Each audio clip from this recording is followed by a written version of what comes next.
बाबा, ये आपका ही आशीर्वाद है बाबा, जो इतने वर्षों के बाद हमें पुत्र की प्राप्ति हुई है। अब आप ही इसका नामकरण कीजिए बाबा।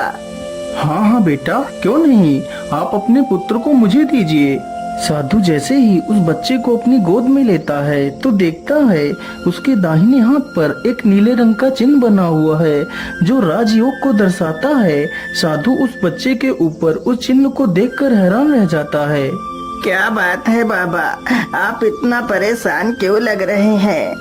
बेटा, मैं परेशान नहीं हूँ, मैं तो बहुत खुश हूँ। तुम्हारा यह बेटा बहुत ही तकदीरी है। तुम्हारे बेटे के किस्मत में राजयोग लिखा है।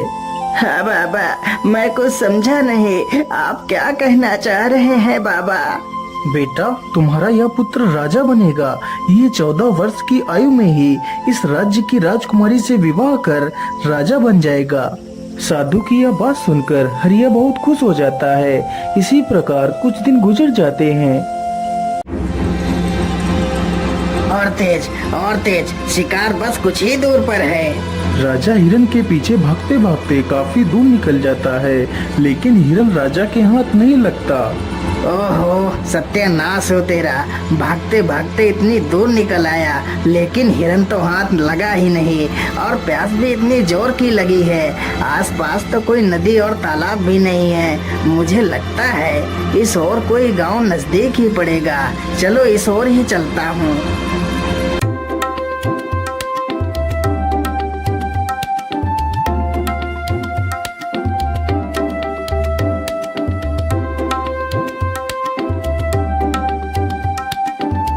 राजा चलते चलते उसी गांव में पहुंच जाता है जहां वह बच्चा पैदा हुआ था जिसका विवाह राजकुमारी से होना था।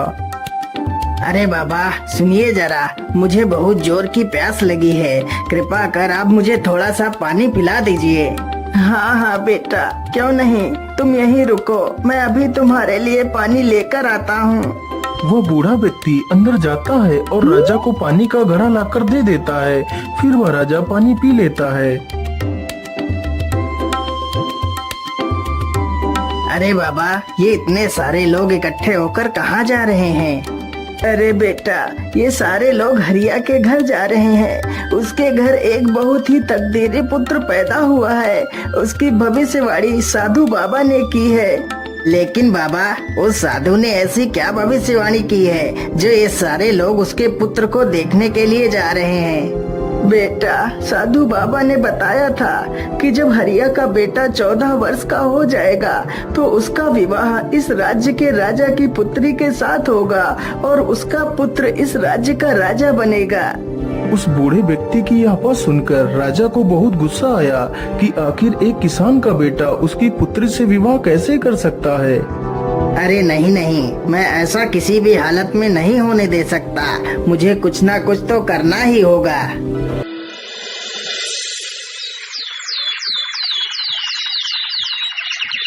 राजा अगले ही दिन अपना वेश बदलता है और उसी गांव में पहुंच जाता है। अरे भाई, ये हरिया किसान का घर कहाँ पर है? अरे भाई, सीधे चले जाओ और गांव के आखिर में जो घर मिलेगा वही हरिया किसान का घर है। इतना सुनकर राजा हरिया के घर पहुंच जाता है। अरे ओ हरिया भाई, जरा घर से बाहर आओ, मैं तुमसे मिलने आया हूँ। हाँ भाई, बोलिए, आप कौन है और आप हमसे क्यों मिलना चाहते हैं? हरिया भाई, मैं सेठ करोड़ी मल हूँ। मैं हरिपुरा गांव में रहता हूँ। मैंने सुना है आपका पुत्र बहुत किस्मत वाला है, उसके किस्मत में राजयोग है। हाँ सेठ जी, आपने बिल्कुल ठीक ही सुना है। हरिया भाई, मैं तुमसे कुछ कहना चाहता हूँ। हाँ हाँ, बोलिए बोलिए सेठ जी, आप हमसे क्या कहना चाहते हैं? अरे भाई, आप अपना बच्चा मुझे दे दो, मैं इसके बदले तुम्हें ढेर सारा धन दूंगा। तुम्हारे बच्चे का पालन पोषण मैं करूंगा।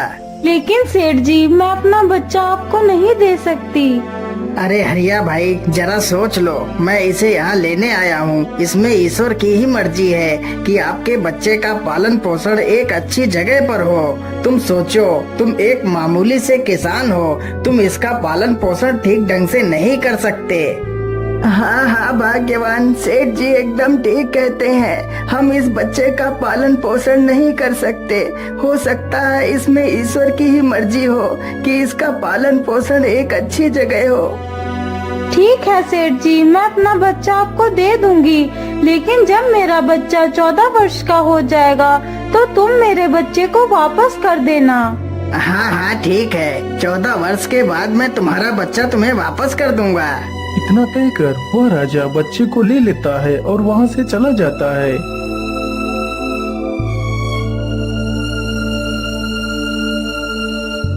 क्या करूं? इस मासूम को मारने के लिए तो मेरे हाथ उठ ही नहीं रहे हैं। मैं ऐसा करता हूं, इसे एक लकड़ी के संदूक में बंद कर देता हूं और इसे नदी में बहा देता हूं, या इसी नदी में डूबकर मर जाएगा। इतना सोचकर राजा उसे एक लकड़ी के संदूक में बंद कर देता है और उसे नदी में बहा देता है।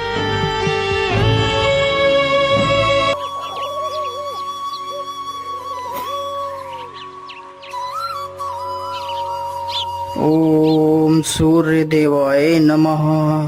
ओम सूर्य देवाय नमः। सेठ हीरालाल सूर्य को जल अर्पित कर रहा था, तभी वह संदूक बहता हुआ उसके पैरों के पास आ जाता है। अरे ये संदूक कैसा है? आखिर इस संदूक में क्या है? चलो इसे बाहर निकाल कर देखता हूँ।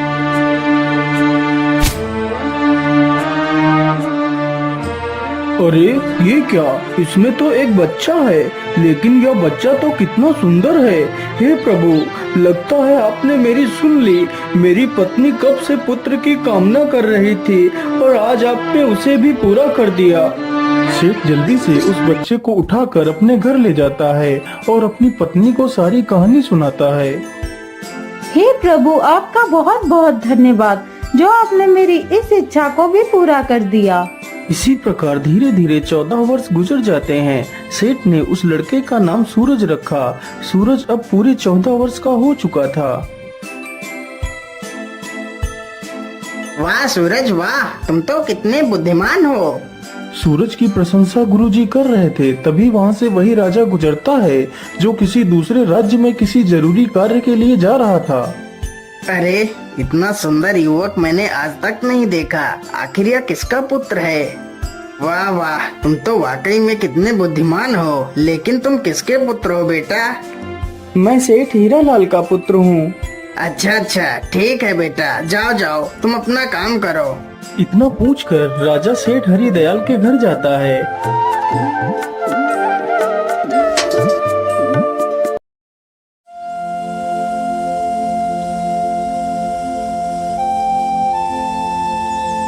सेठ जी, इतना सुंदर और बुद्धिमान बेटा आपको कैसे प्राप्त हुआ? महाराज, वह मेरा बेटा नहीं है। मैंने तो सिर्फ उसका पालन पोषण किया है। इसके आधार पर वह मेरा बेटा ही हुआ। लेकिन सेठ जी, यह लड़का आपको कहाँ से मिला? फिर सेठ राजा को सारी कहानी सुनाता है। ओहो, इसका मतलब यह वही लड़का है जिसे मैंने 14 वर्ष पहले एक नदी में बहा दिया था। राजा और सेठ आपस में बात कर ही रहे होते हैं कि तब तक वहाँ पर सूरज आ जाता है। सेठ जी, यदि आप बुरा ना माने तो मैं एक पत्र लिखकर अपनी महारानी को कुछ संदेश भेजना चाहता हूँ। यदि आपका बेटा सूरज उस पत्र को महारानी तक पहुँचा दे तो मैं आपको 100 सोने की मोहरें दूंगा। हाँ हाँ महाराज, क्यों नहीं, मैं आपका संदेश लेकर जरूर जाऊंगा। राजा ने चुपचाप एक संदेश लिखा और उस पर अपनी मोहर लगा दी। फिर सूरज को पकड़ा दिया। सूरज उस पत्र को लेकर वहाँ से निकल पड़ता है।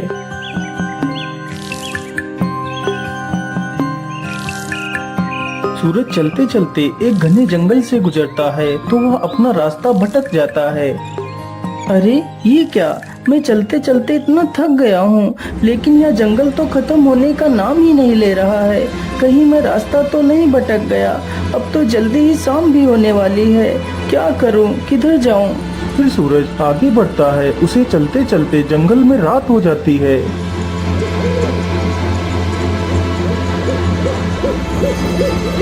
अरे उधर क्या है? मुझे लगता है या तो कोई झोपड़ी है। चलो मैं आज रात इसी झोपड़ी में बिता लेता हूँ।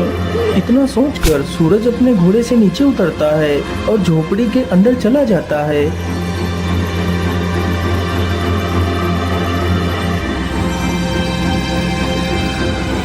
अरे अरे, कौन हो तुम और तुम अंदर कहाँ घुसते चले आ रहे हो? माता जी, मुझे माफ करिएगा जो मैं आपके बिना इजाजत के अंदर चला आया। फिर सूरज उस बूढ़ी महिला को सारी कहानी बताता है। सूरज की ये सारी बातें सुनकर उस बूढ़ी महिला को सूरज पर दया आ जाती है। लेकिन बेटा, तुम्हारा यहाँ पर रुकना ठीक नहीं होगा। यह स्थान डाकुओं का अड्डा है। अभी कुछ ही देर में डाकू आने वाले हैं। यदि उन लोगों ने तुम्हें यहाँ पर देख लिया तो समस्या आ जाएगी। लेकिन माता जी, इतनी रात्रि में तो मैं कहीं और भी नहीं जा सकता। यदि बाहर जंगल में गया तो मुझे जंगली जानवर खा जाएंगे। इससे अच्छा है मैं यहीं पर एक कोने में ही सो जाता हूँ माता। इतना कहकर सूरज एक कोने में जाकर लेट जाता है और सो जाता है। कुछ ही देर बाद डाकू अपने घर वापस आ जाते हैं।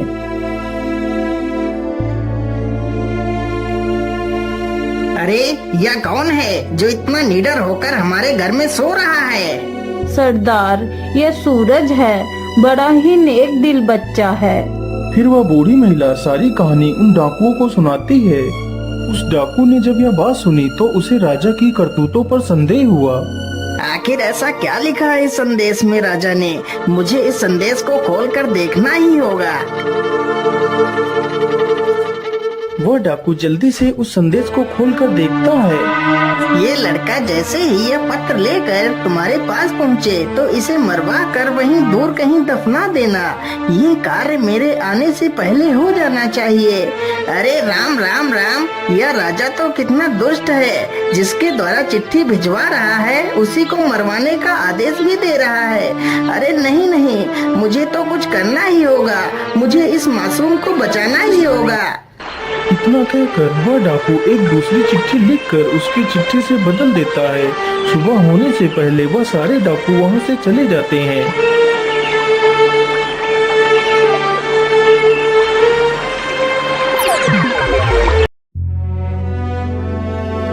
अच्छा माता जी, अब तो सुबह हो गई है। अब मैं चलता हूँ। यहाँ पर आश्रय देने के लिए आपका बहुत बहुत धन्यवाद। इतना कहकर सूरज वहाँ से निकल पड़ता है। सूरज कुछ ही देर में राजमहल में पहुँच जाता है और चिट्ठी महारानी को दे देता है। महारानी तुरंत ही उस चिट्ठी को पढ़ती है। यह लड़का बहुत ही ईमानदार और नेक दिल है।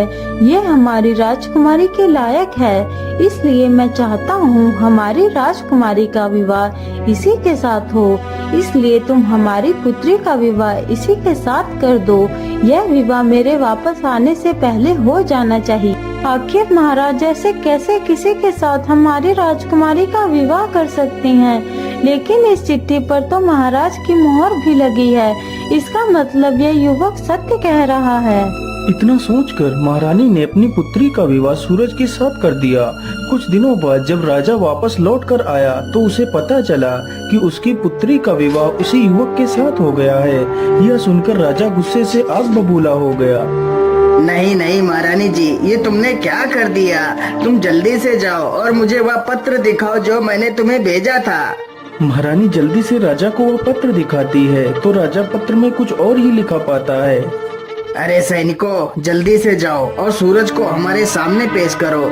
सैनिक तुरंत जाते हैं और सूरज को लेकर आ जाते हैं। अरे युवक, तुमने छल करके मेरी पुत्री से विवाह तो कर लिया, लेकिन मैं तुम्हें अपना दामाद स्वीकार नहीं करता। लेकिन महाराज, मैंने तो आपके साथ कोई छल नहीं किया है। अरे मूर्ख, तू मेरे साथ भी छल करना चाहता है, लेकिन मैं तुझे अपना दामाद स्वीकार नहीं करता। हाँ, मैं तुझे एक शर्त पर ही अपना दामाद स्वीकार कर सकता हूँ। बोलिए महाराज, आपकी क्या शर्त है? अरे युवक, यदि तुम मुझे शैतान के 2 सोने के बाल लाकर दे दो तो मैं तुम्हें अपना दामाद स्वीकार कर तुम्हें अपना सारा राज्य सौंप दूंगा। यदि बाल लेकर नहीं आए तो मैं तुम्हें फांसी पर चढ़ा दूंगा। ठीक है महाराज, मैं अपनी पूरी कोशिश करूंगा। इतना कहकर सूरज एक घोड़े पर सवार होकर वहां से निकल पड़ता है।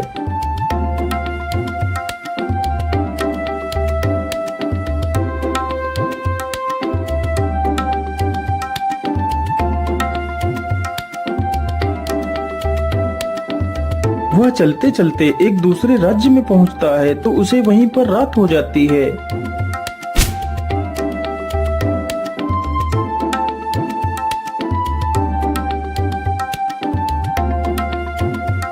अरे सैनिक भाई, मैं एक परदेशी हूँ और आज रात मैं आपके यहाँ रुकना चाहता हूँ। सैनिक तुरंत ही सूरज को राजा के पास ले जाते हैं। लेकिन बेटा, तुम शैतान के बाल लेने के लिए तो निकल पड़े।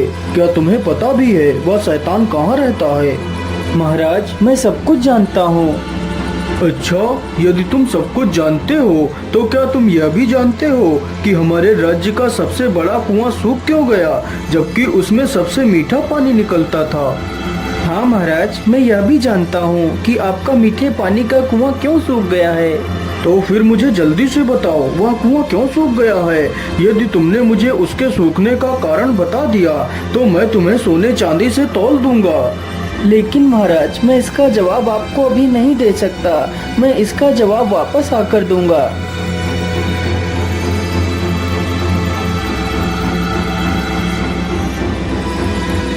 अगली सुबह सूरज वहां से आगे के लिए निकल पड़ता है।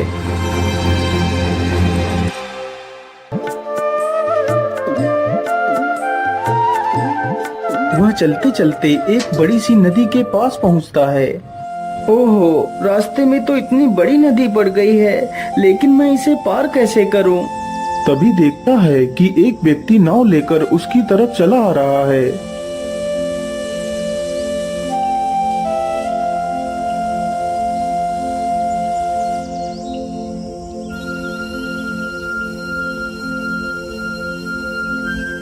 अरे भाई, कृपा कर आप मुझे नदी के उस पार छोड़ दीजिए। हाँ हाँ, क्यों नहीं, मैं आपको नदी के उस पार छोड़ दूंगा, लेकिन उससे पहले तुम्हें मेरे एक सवाल का जवाब देना होगा। ठीक है भैया, पूछिए, तुम क्या पूछना चाहते हो? मेरा सवाल ये है कि मुझे इस काम से स्वतंत्रता कब मिलेगी? अरे भाई, मैं तुम्हें वचन देता हूँ कि तुम्हारे इस सवाल का जवाब मैं जरूर दूंगा, लेकिन अभी नहीं।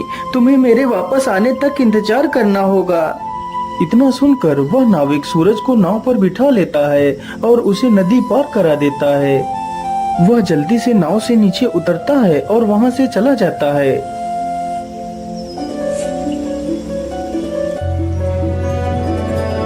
सूरज चलते चलते एक गुफा के पास पहुंचता है।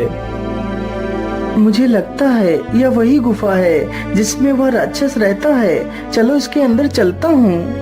इतना कहकर वह गुफा के अंदर घुस जाता है।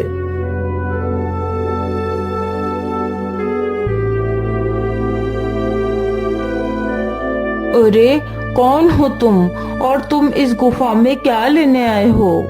माता जी, मेरा नाम सूरज है। मैं बहुत परेशानी में हूँ, मेरी सहायता कीजिए माता। फिर वह अपनी सारी कहानी उस राक्षसनी से बताता है। वह राक्षसनी उस शैतान की माँ थी जिसके 2 सोने के बाल सूरज लेने के लिए उस गुफा में गया था। माता जी, यदि मैं 2 सोने के बाल लेकर नहीं गया तो राजा मुझे सूली पर चढ़ा देगा। उसकी ये सारी बातें सुनकर उस राक्षसी को उस पर दया आ जाती है। ठीक है बेटा, मैं तुम्हें उस शैतान के 2 बाल दे दूंगी। माता जी, यदि आप बुरा न माने तो मैं आपसे 2 सवालों के जवाब जानना चाहता हूँ।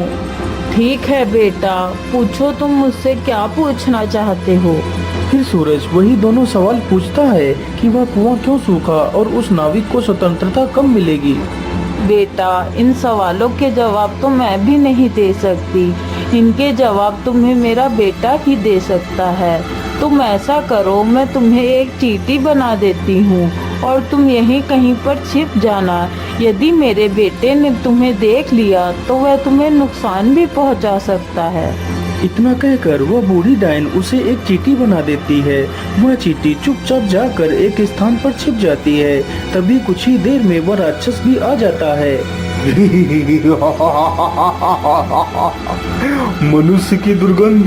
अरे, ये मनुष्य कहाँ है? कहाँ है वह मनुष्य? अरे बेटा, तुम किस मनुष्य की बात कर रहे हो? यहाँ पर तो कोई भी मनुष्य नहीं है। लेकिन माँ, मुझे तो यहाँ पर बहुत जोर जोर से किसी मनुष्य की दुर्गंध आ रही है।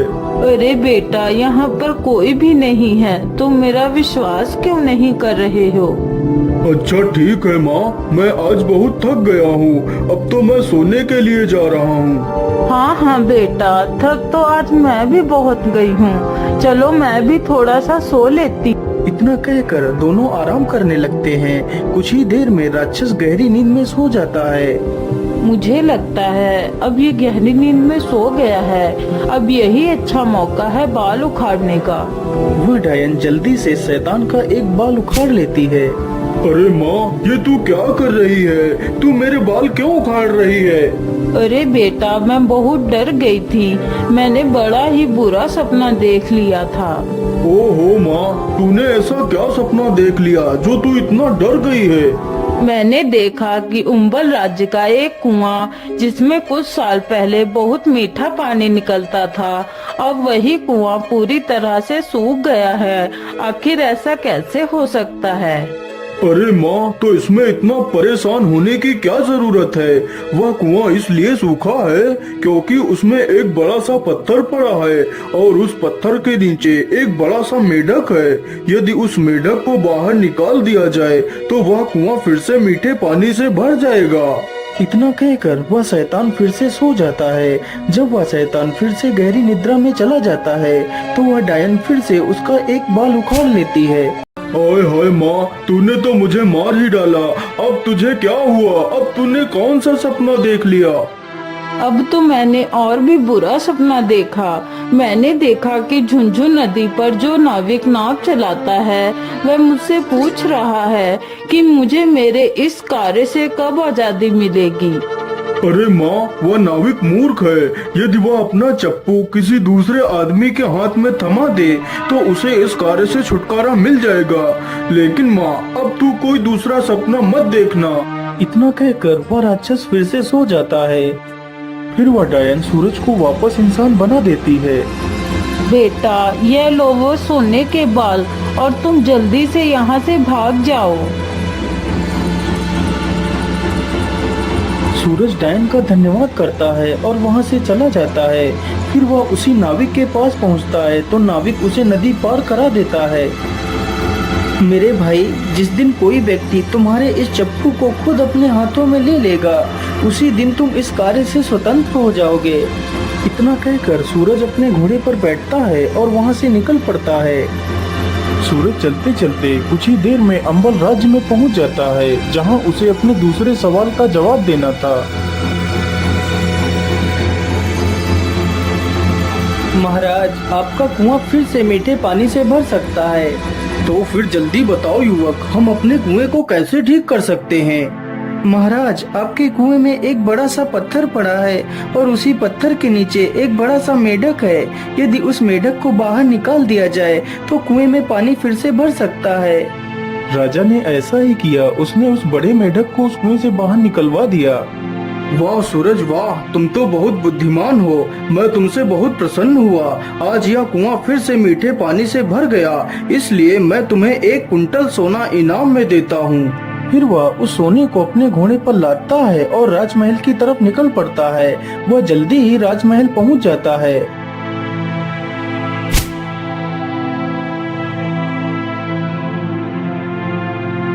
ये लीजिए महाराज, मैं आपके लिए शैतान के बाल लेकर आ गया हूँ। अच्छा अच्छा, ठीक है, लेकिन तुम इन दोनों थैलों में क्या लेकर आए हो? महाराज, इसके अंदर सोना है। सूरज जल्दी से उन दोनों थैलों को राजा के सामने ही खोल देता है। इतना सारा सोना देखकर राजा हैरान हो जाता है। अरे, इतना सारा सोना! लेकिन इतना सारा सोना तुम्हें कहाँ से मिला है? महाराज, मुझे यह सारा सोना झुंझुन नदी के उस पार पहाड़ियों से मिला है। वहाँ पर बहुत सारा सोना पड़ा है। मैं जितना भी सोना वहाँ से ला सकता था उतना ही लेकर आया हूँ। अच्छा, तो क्या मैं भी वहाँ से सोना ला सकता हूँ? हाँ हाँ महाराज, क्यों नहीं। जब आप झुंझुन नदी के पास पहुंच जाना तो तुम्हें एक नाविक मिलेगा। तुम उस नाविक का चप्पू खुद लेकर नाव चलाना और नदी के उस पार निकल जाना, तभी वह सोना तुम्हें दिखाई देगा। यदि तुमने नाव स्वयं नहीं चलाई तो वह सोना तुम्हें कभी नहीं मिलेगा। इतना सुनते ही राजा के मन में लालच आ जाता है और वह तुरंत ही झुंझुन नदी पर पहुंच जाता है। अरे ओ नाविक, जल्दी से इधर आ, मुझे नदी के उस पार जाना है। इतना सुनते ही नाविक जल्दी से नाव को नदी के किनारे पर लाता है। राजा तुरंत ही उसका चप्पू खुद उठाकर नाव चलाने लगता है। तभी वह नाविक उस नाव पर से गायब हो जाता है और राजा उसी नाव का नाविक बनकर रह जाता है। उधर सूरज ही उस राज्य का राजा बन जाता है। अरे हरिया भाई, अपना बेटा मिल गया। हमारे राज्य का राजा 14 वर्ष का लड़का बना है और उसका विवाह राजकुमारी से हुआ है। इसका मतलब वही तुम्हारा पुत्र है। इतना सुनते ही हरिया और उसकी पत्नी राजमहल पहुंच जाते हैं और अपनी सारी कहानी सूरज से बता देते हैं। हाँ हाँ सूरज बेटा, यही तुम्हारे असली माता पिता हैं। तू मुझे नदी में एक लकड़ी के संदूक में मिला था।